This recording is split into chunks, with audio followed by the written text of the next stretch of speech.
Assalamualaikum Ibu, selamat pagi. Ya, Waalaikumsalam, Nah. Selamat pagi. Oh iya, bagaimana kabarnya hari ini? Sebenarnya Bu, kabar saya kurang baik. Kalau Ibu tidak salah, kamu Ilmi kan, anak kelas 11 IPA 2 yang terkenal pintar itu. Iya benar Ibu. Kok Ibu bisa tahu nama saya? Iya, Ibu tahu lah, apalagi dengan murid Ibu sendiri, yang terkenal pintar dan sering dibicarakan oleh guru-guru di sekolah. Ibu bisa aja. Oh iya, tadi Ilmi mengatakan bahwa Ilmi merasa kurang baik. Memangnya kurang baik bagaimana?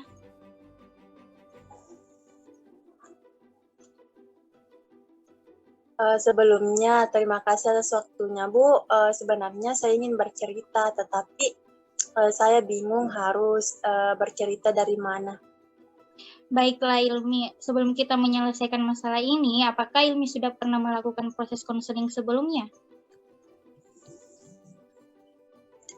Belum pernah Bu. Baiklah, Ibu akan menjelaskan terlebih dahulu apa itu proses konseling. Nah, proses konseling ini adalah suatu layanan secara profesional dalam bentuk tatap muka untuk membantu konseling yang bermasalah, dan di dalam proses konseling tersebut ada asas-asas yang perlu dipatuhi. Yang pertama itu asas kerahasiaan. Jadi Ilmi tidak perlu khawatir untuk terbuka dan menceritakan permasalahan Ilmi kepada Ibu, karena yang tahu permasalahan ini hanya konseli dan konselor. Dan jika orang lain yang tahu tentang masalah ini, pastinya harus ada persetujuan dari Ilmi dulu. Jadi, Ilmi tidak perlu takut. Nah, yang kedua itu ada asas kesukarelaan. Jadi, di sini konseli sukarela menceritakan permasalahannya kepada ibu tanpa ada paksaan dan tekanan. Dan yang ketiga, asas keterbukaan. Jadi di sini konseli secara terbuka untuk menceritakan semua permasalahan Ilmi kepada ibu tanpa ada yang ditutupi pada ibu. Nah, dan masing-masing banyak lagi asas-asas lainnya. Proses konseling ini kita dibatasi waktu sekitar 45-60 menit. Dan hal penting juga yang harus Ilmi tahu bahwa dalam hasil proses konseling ini, kondisilah yang bertanggung jawab dalam keputusan yang diambil. Guna menyelesaikan permasalahannya, konselor hanya sekedar membantu dalam menangani masalah yang dialami konselin. Oh, jadi seperti itu ya Bu, proses konseling. Sekarang saya sudah paham Ibu.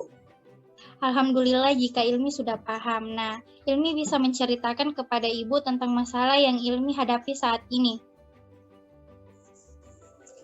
Sebenarnya begini Bu, saya kan punya masalah dengan mantan pacar saya Ibu. Baiklah Ilmi, Ibu sangat memahami permasalahan yang dihadapi Ilmi. Jadi di sini Ilmi mempunyai masalah dengan mantan pacar Ilmi, seperti itu ya? Iya Bu, seperti itu. Baiklah, Ilmi bisa menceritakan masalah yang dihadapi Ilmi dengan mantan pacar Ilmi tersebut. Baik Bu, kami kan sudah berpacaran lebih dari 2 tahun dan sejak 1 minggu kemarin saya putus dengan pacar saya Bu. Oh, teruskan ceritanya nak.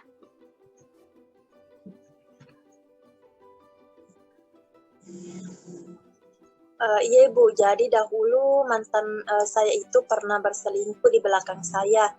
Dia meninggalkan saya begitu saja, dan dia laki-laki yang pembohong. Apa yang dia janjikan ternyata semuanya palsu Ibu. Kenapa hidup ini terasa?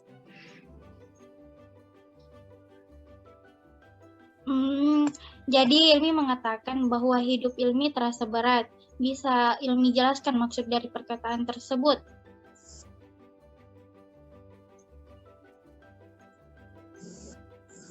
Iya, ya, hingga sekarang saya ingin sendiri dan menjadi orang yang pendiam, dan saya berpikir semua itu.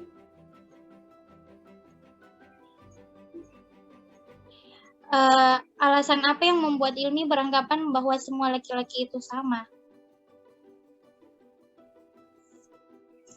Iya, Bu, memang laki-laki itu sama saja seperti mantan saya. Saya sekarang sudah jarang berteman dengan laki-laki, Bu, dan sudah tidak percaya lagi dengan semua laki-laki. Karena hal itu membuat saya takut membuka hati kepada laki-laki lain. Seandainya saya tidak bertemu dengan mantan saya, mungkin saya tidak akan seperti ini, Bu. Nampaknya Ilmi mempunyai pemikiran bahwa jika Ilmi tidak mengenal kekasih di masa lalunya, Ilmi tidak akan menjadi seperti ini.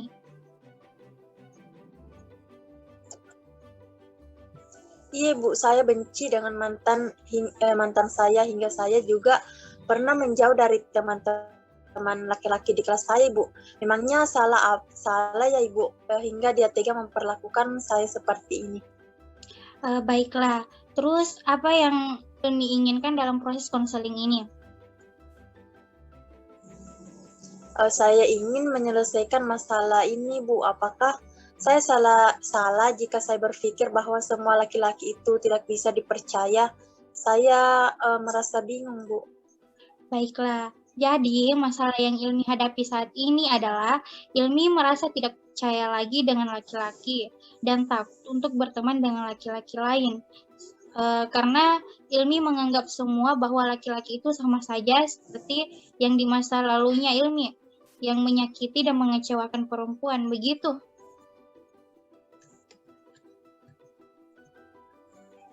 Iya, Bu, seperti itu. Nah, baiklah Ilmi, dalam masalah yang dihadapi Ilmi saat ini, Ibu bantu dengan strategi restrukturing kognitif, karena tampaknya Ilmi banyak berpikir negatif terhadap teman-teman laki-laki Ilmi. Apakah kamu tahu restrukturing kognitif itu? Tidak tahu, Ibu. Jadi, restrukturing kognitif itu adalah Ilmi belajar mengubah pikiran negatif menjadi positif.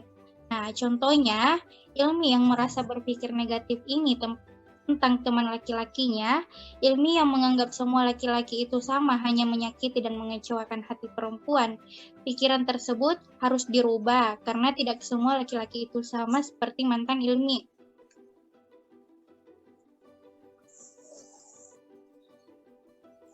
Oh, jadi seperti itu ya, Bu, strategi restructuring kognitif.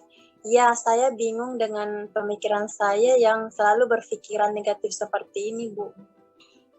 Iya, Ilmi. Dan dalam proses konseling ini, Ibu akan mempergunakan strategi ini untuk membantu menyelesaikan masalah Ilmi. Apakah Ilmi setuju?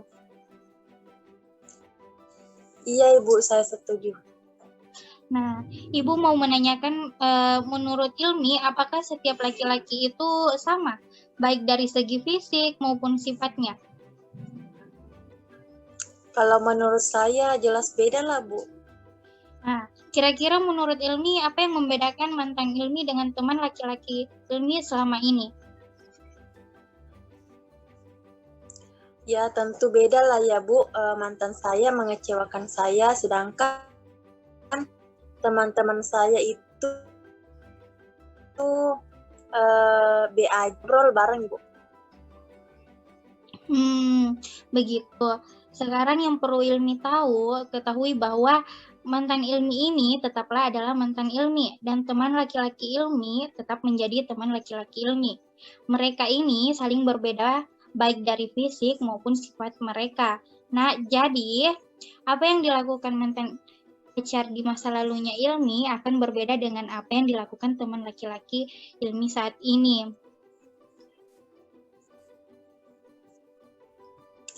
Iya, Bu, saya sadar bahwa mereka memang berbeda. Saya terlalu berpikir negatif. Nah, coba pikirkan jika Ilmi tetap terpuruk dalam masalah ini dan selalu berpikir negatif thinking, apakah Ilmi bisa menjadi orang yang lebih baik lagi? Tidak, Ibu, saya harus berubah. Nah, perubahan seperti apa? Bisa Ilmi jelaskan? saya harus berubah Bu untuk tidak lagi berpikir negatif tentang teman-teman saya, dan saya harus berpikiran positif bahwa tidak semua teman laki-laki itu yang saya kenal sama seperti mantan pacar saya, Ibu. Nah, alhamdulillah kalau Ilmi bisa mau berubah dan menjadi orang yang lebih baik lagi.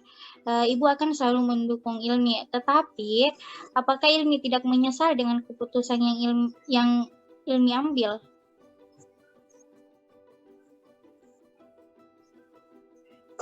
Tidak, Ibu, saya tidak pernah menyesal. Saya sadar saya harus berubah. Bagus sekali, Nak Ilmi. Jika Ilmi sudah menemukan pikiran positif dari teman-teman Ilmi, lalu mulailah untuk berkomunikasi lagi dengan teman-teman Ilmi, khususnya teman Ilmi yang laki-laki. Apa Ilmi bisa? Iya, Bu, saya yakin bisa. Baiklah, hari ini Ilmi sedang menyelesaikan masalah. Nah, Ilmi sendiri dan sudah bisa berpikir positif dari yang berpikir negatif tentang teman-teman Ilmi dikarenakan kekasih Ilmi yang pernah membuat kecewa dan menganggap bahwa semua laki-laki itu sama dengan mantan pacar Ilmi yang hanya menyakiti dan mengecewakan perempuan. Namun sekarang Ilmi sudah mau berubah dari pemikiran Ilmi yang salah tersebut menjadi pemikiran yang positif. Nah, kemudian sekarang Ilmi mempunyai niat berteman dan berkomunikasi serta saling bercanda bersama dengan teman-teman.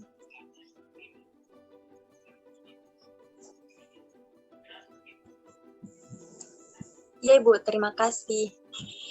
Bagaimana perasaan Ilmi saat ini? Saya merasa lebih lega, Ibu, dan saya tahu apa yang harus saya lakukan berkat bantuan Ibu. Terima kasih sekali lagi ya, Bu. Iya, sama-sama Ilmi. Baiklah kalau begitu. Nampaknya kita sudah berbincang-bincang sekitar 10 menit. Bagaimana jika pertemuan ini diakhiri saja? Iya, Ibu, terima kasih. Kalau begitu saya pamit dulu ya, Bu. Assalamualaikum. Iya, sama-sama Nak Ilmi. Waalaikumsalam.